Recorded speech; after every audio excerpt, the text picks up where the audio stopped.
राधे राधे, जय श्रीमन नारायण। आप सभी को भाई दूज की हार्दिक शुभकामनाएं। कार्तिक मास की दूज को भाई दूज का पर्व मनाया जाता है। इसे यम द्वितीया भी कहते हैं। तो हम श्रवण करेंगे भाई दूज की 7 बेटों और 1 बेटी वाली संपूर्ण कहानी। उससे पहले मेरा विनम्र निवेदन है कि कथा को पूरे श्रद्धा और विश्वास के साथ सुनिएगा और वीडियो को लाइक कर ज्यादा से ज्यादा शेयर करना, जिससे आप भी पुण्य के भागी बन सकें। एक बुढ़िया माई थी, उनके 7 बेटे और 1 बेटी थी। बेटी की शादी हो चुकी थी। बुढ़िया माई को एक दुख था कि उसके 7 बेटों में से 6 बेटे मर गए थे। जब भी उसके बेटे की शादी होती, फेरों के समय एक नाग आता और उसके बेटे को डस लेता था। बेटे की वही मृत्यु हो जाती और बहू विधवा। इस तरह उसके 6 बेटे मर गए। 7वें की शादी होनी बाकी थी। इस तरह अपने बेटों के मर जाने के दुख से बूढ़ी माई रो रो के अंधी हो गई थी। भाई दूज आने को हुई तो भाई ने कहा कि मैं बहन से तिलक कराने जाऊंगा।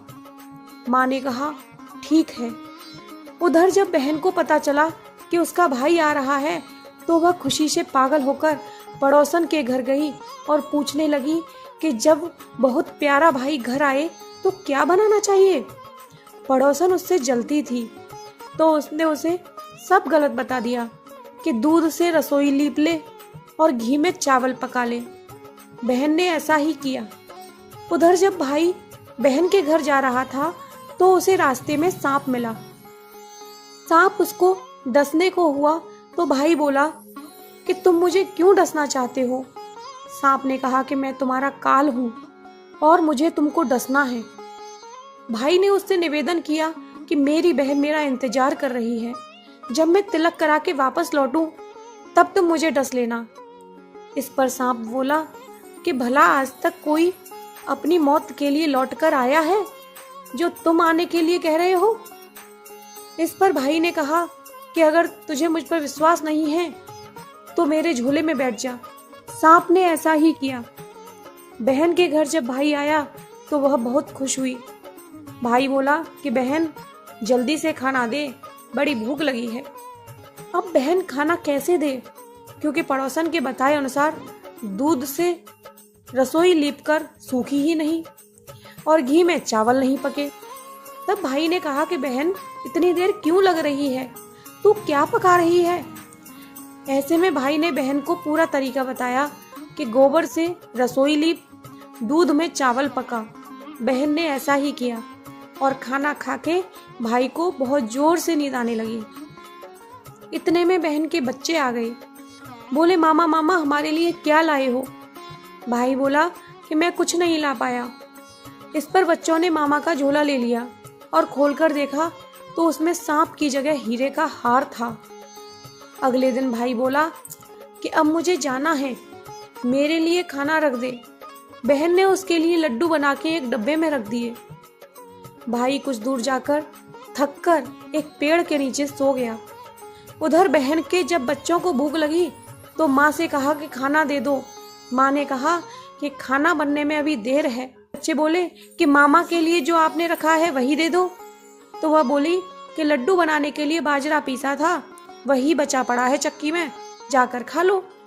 बच्चों ने देखा कि चक्की में तो सांप की हड्डियां पड़ी हैं। यही बात माँ को आकर बताई तो वह पागल सी होकर भाई के पीछे भागी, सभी से पूछती हुई कि किसी ने मेरा भाई देखा, किसी ने मेरा भाई देखा। तब एक ने बताया कि कोई लेटा तो है पेड़ के नीचे, देख लो कहीं वही तो नहीं है। भागी भागी पेड़ के नीचे पहुंची, अपने भाई को नींद से उठाया। भैया भैया कहीं तूने मेरे लड्डू तो नहीं खाए। तब बहन ने भाई से कहा कि मैं भी घर तक तेरे साथ चलूंगी। कुछ दूर जाने पर उसे एक बुढ़िया मिली जिसने बताया कि तेरे भाई पर संकट है, तेरे 6 भाई मर गए और अब 7वें की शादी होने पर यह भी मरेगा। बहन ने उस बुढ़िया से बहुत प्रार्थना की और बुढ़िया से भाई के बचाने का रास्ता पूछ लिया। भाई के पास जाकर बोलने लगी, तू तो जलेगा, कुटेगा, मरेगा। भाई चौंक गया पर उसे कुछ समझ नहीं आया। इसी तरह दोनों भाई बहन माँ के घर पहुंच गए। थोड़े समय के बाद भाई के लिए सगाई आने लगी। उसकी शादी तय हो गई। जब भाई को सेहरा पहनाने लगे तो वह बोली, इसको क्यों सेहरा बांधेगा, सेहरा तो मैं पहनूंगी, ये तो जलेगा मरेगा। बहन ने देखा उसमें कलंगी की जगह सांप का बच्चा था। बहन ने उसे निकाल के फेंक दिया। सभी लोग बहन की तारीफ करने लगे। अब जब भाई घोड़ी चढ़ने लगा तो बहन फिर बोली, ये घोड़ी पर क्यों चढ़ेगा, घोड़ी पर तो मैं बैठूंगी, ये तो जलेगा मरेगा। सबने उसे घोड़ी पर भी चढ़ने दिया। अब जब बारात चलने को हुई तब बहन बोली कि पहले इस दरवाजे से मैं निकलूंगी, ये तो पीछे के रास्ते से जाएगा, दरवाजे से तो मैं निकलूंगी। जब वह दरवाजे के नीचे से जा रही थी तो दरवाजा अचानक गिरने लगा। रास्ते में ऐसे करते करते फेरों का समय आ गया। जब दुल्हन आई तो उसने दुल्हन के कान में कहा कि अब तक तो मैंने तेरे पति को बचा लिया, अब तू ही अपने पति को और साथ ही अपने मरे हुए जेठों को बचा सकती है। फेरों के समय एक नाग आया। वो जैसे ही दूल्हे को डसने को हुआ, दुल्हन ने उसे एक लोटे में भर के ऊपर से प्लेट से बंद कर दिया। थोड़ी देर बाद नागिन लहर लहर करती आई। दुल्हन से बोली, तू मेरा पति छोड़। दुल्हन बोली, पहले तू मेरा पति छोड़। नागिन ने कहा, ठीक है, मैंने तेरा पति छोड़ा। दुल्हन ने बोला, ऐसे नहीं, पहले 3 बार बोल। नागिन ने 3 बार बोला। फिर बोली कि अब मेरे पति को छोड़। दुल्हन बोली, एक मेरे पति से क्या होगा, हंसने बोलने के लिए जेठ भी तो होना चाहिए, एक जेठ को भी छोड़। नागिन ने कहा, ठीक है। नागिन ने जेठ के भी प्राण दे दिए। फिर दुल्हन ने कहा, एक जेठ से लड़ाई हो गई तो एक और जेठ छोड़ो। वो विदेश चला गया तो तीसरा जेठ भी छोड़। इस तरह एक एक करके दुल्हन ने अपने 6 जेठ जीवित करा लिए। उधर रो रो के बुढ़िया का बुरा हाल था कि अब तो मेरा 7वां बेटा भी बाकी बेटों की तरह मर जाएगा। गांव वालों ने उसे बताया कि उसके 7 बेटा और बहुएं आ रही हैं। तो बुढ़िया बोली कि अगर ये बात सच हो तो मेरी आंखों की रोशनी वापस आ जाए और मेरे सीने से दूध की धार बहने लगे। ऐसा ही हुआ। अपने सारे बहू बेटों को देखकर वह बहुत खुश हुई। बोली, यह सब तो मेरी बावली का किया है, कहाँ है मेरी बेटी।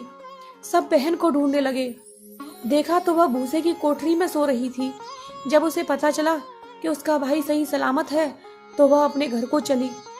उसके पीछे पीछे सारी लक्ष्मी भी जाने लगी। तो बुढ़िया ने कहा, बेटी पीछे मुड़ के देख, तू सारी लक्ष्मी ले जाएगी तो तेरे भाई भाभी क्या खाएंगे। तब बहन ने पीछे मुड़ के देखा और कहा, जो माँ ने अपने हाथों से दिया वह मेरे साथ चल, बाकी का भाई और भाभी के पास रहे। इस तरह एक बहन ने अपने भाई की रक्षा की। बोलिए राधे राधे।